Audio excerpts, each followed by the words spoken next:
আসসালামু আলাইকুম।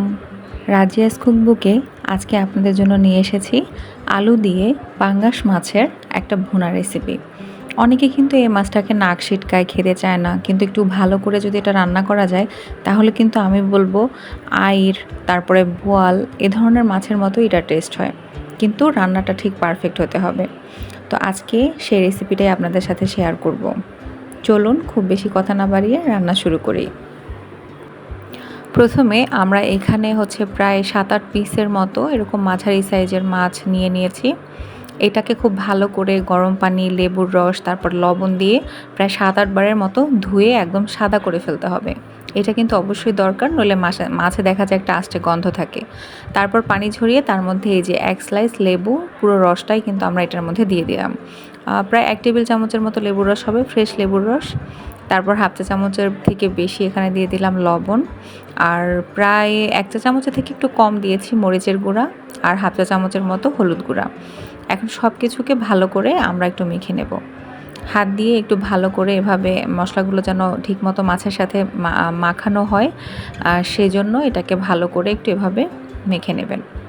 এখন এটাকে আমরা একটু কড়া করে ভেজে নেব। দেখুন কড়াইটা কিন্তু প্রচণ্ড হিট, একদম ধোঁয়া উঠে গেছে, এরকম গরম করে নিতে হবে অবশ্যই, নয়তো দেখা যায় যে মাছগুলো দিলে তখন নিচে কড়াইতে লেগে যায়। এজন্য খুব প্রচণ্ড গরম করে কড়াইটা, তারপরে আপনারা মাছগুলো দিবেন।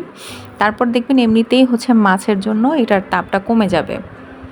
এই যে একটা পাশ যখন প্রায় ১.৫ থেকে ২ মিনিট আমরা ভেজেছি, এই যে একদম লাল লাল করে ভেজে নিয়েছি। যেহেতু আমরা আলু দিয়ে এটাকে ভুনা করব, তো পাঙ্গাস মাছটা তেলের যেহেতু মাছ, এটাকে ভালো করে যদি ভেজে না নেওয়া হয় কড়া করে, তাহলে আলু দিলে আলুর মধ্যে তখন মাছটার টেস্টটা ভালো লাগে না, আমার পার্সোনালি ভালো লাগে না। তো সেই জন্য আমি এটাকে একটু কড়া করে ভেজে নিয়েছি। এই যে দুই পাশটাই আমরা এরকম করে একটু কড়া করে ভেজে নেব। আর তেল দিতে হবে খুব সামান্য, এখানে ২ টেবিল চামচের মতো আমি সয়াবিন তেল গরম করে তার মধ্যে মাছটা ভেজে নিয়েছি। কারণ বেশি তেল দিলে মাছটা কিন্তু এরকম কড়া করে ভাজতে অনেক সময় লেগে যায়। এই যে এরকম করে একদম মোটামুটি বেশ শক্ত করে ভেজে আমরা এটাকে তুলে ফেলবো। এই যে প্রত্যেকটা মাছ এরকম ২ পাশ যখন ঠিকমতো ভাজা হয়ে যাবে, তখন আমরা মাছগুলোকে তুলে, এখন এই যে প্যানে যতটুকু তেল আছে তার মধ্যে আরও আমরা 1/4 কাপের মতো তেল অ্যাড করে দেব। দিয়ে এই প্যানটা যেহেতু গরমই আছে, ওয়েট করতে হবে না, সাথে সাথেই গরম হয়ে যাবে তেলটা। তার মধ্যে দিয়ে দেব প্রায় হাফ কাপের থেকেও বেশি, 2/3 কাপের মতো পেঁয়াজ কুচি, মিডিয়াম সাইজের প্রায় 3টা পেঁয়াজ কুচি এখানে ব্যবহার করেছি। খুব ছোট একটু দারুচিনি, আর একটা মুখ ফাটিয়ে এলাচ দিয়ে দিলাম। এইটাতে হবে কি, খুব সামান্য একটা গরম মশলার একটা ঘ্রাণ আসবে, কিন্তু ভালো লাগবে যে ঘ্রাণটা, এটা খুব বেশি হবে না, এজন্য খুবই সামান্য পরিমাণে দারুচিনি আর এলাচ এখানে ব্যবহার করতে হবে। পেঁয়াজের সাথে গরম মশলাগুলো একটু ভালো করে ভেজে যখন এরকম হালকা পেঁয়াজটা লাল হয়ে আসবে, একটু গোল্ডেন কালার হয়ে আসবে, সেই পর্যায়ে আমরা এটার সাথে বাটা মশলা অ্যাড করব, আদা রসুন অ্যাড করব এটার সাথে। এই যে আমি দিয়ে দিলাম এখানে ২ চা চামচের মতো এখানে রসুন বাটা, আর ১ চা চামচ আদা বাটা। মাছে আমি খুব সামান্য পরিমাণে আদা ব্যবহার করি, অনেকে স্কিপ করেন, কিন্তু আমার পার্সোনালি একটু সামান্য আদা দিলে খেতে ভালো লাগে। এখন এই যে আদা রসুনটার বাটাটা আমরা এই পেঁয়াজের সাথে ভালো করে একটু ভেজে নেব, যেন কাঁচা গন্ধটা যেন চলে যায়, বাটা মশলার যে একটা কাঁচা গন্ধ থাকে সেটা যেন চলে যায়, একটু ভাজা ভাজা করে নেব। নিয়ে এটার মধ্যেই আমরা গুঁড়া মশলাগুলো অ্যাড করে দেব। এই যে প্রথমে দিয়ে দিলাম একদম ভরে ভরে ২ চা চামচ লাল মরিচের গুঁড়া, ১ চা চামচ দিয়েছি ধনিয়া গুঁড়া, ১ চা চামচ জিরা গুঁড়া, আর ১ চা চামচ দিয়েছি এখানে হলুদ গুঁড়া। এখন এই সবগুলোকে আমরা একটু ভাজা ভাজা করে নেব, একটু তেলের মধ্যে জাস্ট একটু নেড়ে চেড়ে সব কিছু একটু মিক্স করে নিয়ে তারপরে আমরা এখানে পানি অ্যাড করে দেব। এই যে পানিটা দিয়ে এখন সব কিছু ভালো করে মিক্স করতে হবে, কারণ কোনো কিছু যেন দলা না পেকে থাকে, যেহেতু আমরা এখানে গুঁড়া মশলা ব্যবহার করেছি, বাটা মশলা ব্যবহার করেছি, সেজন্য খুব ভালো করে এগুলোকে মিক্স করতে হবে। যখন একটু মিক্স করে, আমরা কিন্তু লবণ দিতে ভুলে গিয়েছিলাম, আপনারা খেয়াল করেছেন কিনা জানি না, এই পর্যায়ে লবণটা অ্যাড করে দিলাম। এটা অবশ্যই স্বাদ মতো, আমি ১ চা চামচের মতো এখানে ব্যবহার করেছি। লবণটাকেও ভালো করে একটু মিক্স করে এটার মধ্যেই কিন্তু আমরা এই যে আলুগুলো দিয়ে দেবো। তেল কিন্তু একটু ভেসে উঠেছে, এটার মধ্যে আলুগুলো দেব। আর মানে তাহলে হবে কি, মশলাটাও কষানো হয়ে যাবে, তার সাথে সাথে হচ্ছে আলুগুলো কষাতে কষাতে প্রায় অর্ধেকটা সিদ্ধ হয়ে যাবে। এইভাবে কষালে আমার মনে হয় যে আলুর মধ্যে হচ্ছে ঠিকমতো লবণ ঝাল এটা একদম অ্যাপ্রোপ্রিয়েটভাবে ঢোকে, আর রান্না করতেও সময় কম লাগে। এটা হচ্ছে আমার পার্সোনাল ওপিনিয়ন যে এভাবে করলে হচ্ছে রান্না করতে আমার মনে হয় যে সময় কম লাগে। যেহেতু আমরা মশলার সাথে আলুটা কষিয়ে নিচ্ছি, এই যে ঢেকে দিয়ে প্রায় 3-4 মিনিট পরে ঢাকনাটা তুলে আমরা দেখব যে এরকম তেল ভেসে উঠেছে, আর আলুটাও কিন্তু অনেকটাই এই পর্যায়ে সিদ্ধ হয়ে যায়। এই যে কষাতে কষাতেই আলুটা হচ্ছে অনেকটা সিদ্ধ হয়ে যায়, আর পাশাপাশি মশলাটাও কিন্তু কষানো হয়ে যায়। কিন্তু অবশ্যই খেয়াল রাখতে হবে এই মশলা যেন ভালো করে কষানো হয়। দেখুন একদম তেল ভেসে উঠে মশলা কিন্তু একদম তেল ছেড়ে দিয়েছে, এরকমভাবে কষিয়ে নিতে হবে। মানে যদি একটু পানি থেকে যায় তাহলে কিন্তু কষানোটা ভালো হবে না। তো এই পর্যায়ে হচ্ছে আপনারা ভালো করে নেড়েচেড়ে এই যে আলুটাকে হচ্ছে ভালো করে মশলার সাথে কষিয়ে নেবেন, যেন মশলা আর আলু খুব ভালো করে কষানো হয়। এই যে আমরা এভাবে একটু সময় নিয়ে ধীরে ধীরে এভাবে কষিয়ে নিলাম।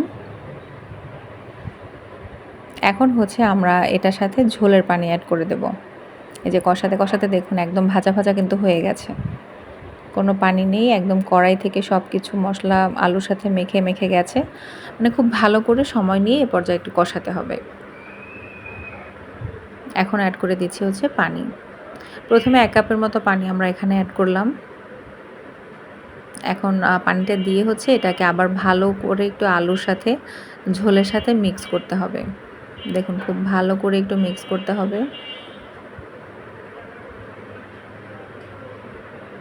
আচ্ছা, খুব ভালো করে মিক্স করার পরে আমরা এখানে আরও একটু পানি অ্যাড করব, কারণ আলুটা প্রপারলি সিদ্ধ হওয়ার জন্য আর একটু মাখা মাখা ধরনের থাকবে, সেই জন্য হচ্ছে আমার আরও একটু পানি দরকার হবে। এই যে পানিটাও হচ্ছে আমরা দিয়ে ভালো করে সব কিছু মিক্স করে দিলাম। এখন আমরা অপেক্ষা করব পানিটা ফুটে ওঠা পর্যন্ত। পানিটা যখন ফুটে উঠবে তখন হচ্ছে এটার মধ্যে আমরা ভাজা মাছগুলো অ্যাড করব। এই যে ফুটে ওঠার পরে এখন মাছগুলো এটার মধ্যে দিয়ে দেব। দেখুন আমি হাত দিয়েই দিচ্ছি। সবগুলো মাছ আমরা এটার মধ্যে দিয়ে দেবো। আমরা যেহেতু মাছটা খুব কড়া করে ভেজেছিলাম, তো এই পর্যায়ে হবে কি, মাছটা যখন এই ঝোলের মধ্যে ফুটবে তখন কিছুটা জুস হচ্ছে এই মাছটার যে ভিতরে মানে ঝোলটা যেটা মাছের মধ্যে কিছুটা অ্যাড হবে, মানে ঢুকবে এই যে কড়া করে ভাজার কারণে। কিন্তু এটা খেতে গিয়ে আপনার তখন মাছটা যদি কম ভাজতাম তাহলে কেমন একটা তেলতেলে ভাব থাকে, যেটা অনেকে পছন্দ করে না। কিন্তু এরকম যদি কড়া করে ভেজে নিয়ে তারপর হচ্ছে রান্না করা যায়, তাহলে এই মাছটা কিন্তু খাওয়ার সময় একটু শক্ত থাকবে, যেটা মানে ভালো লাগবে খেতে।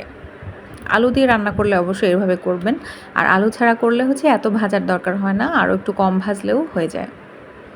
এই যে ঢেকে দিয়ে আমরা প্রায় 7-8 মিনিটের মতো রান্না করেছি।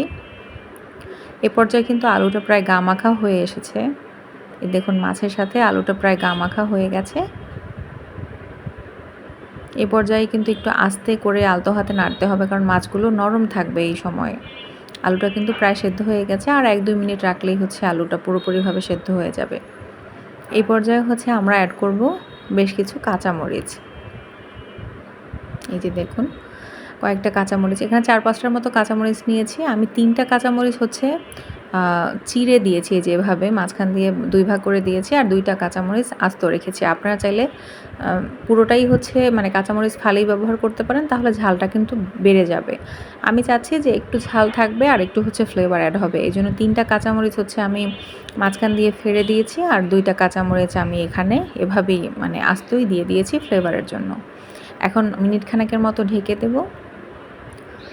ঢাকার পরে দেখুন এখন আমাদের মাছ রান্না কিন্তু হয়ে গেছে আলহামদুলিল্লাহ। এই পর্যায়ে কিন্তু দারুণ একটা সুগন্ধ বের হয়, যেহেতু আমরা কাঁচামরিচ ব্যবহার করেছিলাম। আর এরকম এই পর্যায়ে যেহেতু আর স্প্যাচুলা দিয়ে মানে নাড়াচাড়া করা যাবে না, তো আমরা এই জন্য এটাকে ভালো করে এভাবে মানে ধরে এভাবে একটু ঘুরিয়ে ঘুরিয়ে দেবো, যেন নিচ থেকে লেগে না যায় সেই জন্য। আর লবণটা অবশ্যই চেক করে নেবেন, ঝাল লবণ সব ঠিক আছে কি না। এই যে পাশ থেকে হচ্ছে মশলাগুলোকে আমি নামিয়ে দিলাম, আর আমাদের রান্না কিন্তু শেষ। ভীষণ মজার হয় এই জিনিসটা। আপনারা এভাবে যদি একদম হুবহু ফলো করে রান্না করেন, আর ধনিয়া পাতা থাকলে অবশ্যই এ পর্যায়ে অ্যাড করে দিতে পারেন। নামানোর সময় আমার কাছে ধনিয়া পাতাটা ছিল না। কেউ যদি টমেটো অ্যাড করতে চান তাহলে সেটাও অ্যাড করতে পারেন। যখন আমরা কাঁচামরিচ দিয়েছিলাম বা যখন ঝোলের পানি দিয়েছিলাম তখন টমেটোটা অ্যাড করে দিলেই হবে। আচ্ছা, এই যে আমরা পরিবেশন করে দিয়েছি। দেখুন, দেখতেই মনে হচ্ছে একদম গা মাখা ভুনা, ভুনা একটা, মানে একটা মাখা, মাখা ধরনের ভুনা তরকারি। খেতে কিন্তু ভীষণ মজা হয়। আর যারা পাঙ্গাস পছন্দ করেন তারা এভাবে ট্রাই করে দেখতে পারেন। অবশ্যই ভালো লাগবে ইনশাআল্লাহ। আজকে এ পর্যন্তই। আল্লাহ হাফেজ।